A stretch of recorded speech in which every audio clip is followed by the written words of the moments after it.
Hello అండి, welcome to KMS tower. ఈరోజు అయితే మేము కాకినాడ బీచ్కి వచ్చేసాం.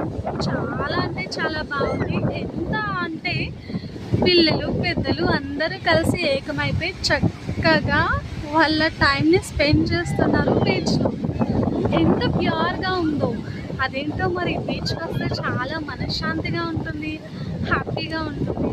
అదిగో మా పిల్లలు మా హస్బెండ్ టైం మర్చిపోయి ఆడుతూనే ఉన్నారు. ఇంకా చూడండి ఎంతమంది అయితే వాళ్ళ టైంని వాళ్ళ పనుల్ని మర్చిపోయి వాళ్ళ ఫ్యామిలీతో చక్కగా గడుపుతున్నారు. నిజమే కదా, ఫ్యామిలీ అందరూ కలిసి బీచ్కి వస్తే అందరూ చాలా హ్యాపీగా ఫీల్ అవుతారు. ఓకే, మరి మేమైతే బీచ్కి వచ్చి మా టైంని స్పెండ్ చేస్తాము. మీరు మీ వీకెండ్ టైంలో ఎక్కడికి వెళ్ళారో నాతో షేర్ చేసుకోవచ్చు కదా. చూడండి, ఇప్పుడు టైం ఈవినింగ్ 6 అయింది. సన్ బాయ్ బాయ్ చెప్పేస్తూ వెళ్ళిపోతున్నాడు. ఆయన మన వాళ్ళు బీచ్కి మాత్రం బాయ్ చెప్తున్నారు. ఓకే అండి, వీడియో నచ్చితే లైక్ చేయండి, షేర్ చేయండి. Thank you.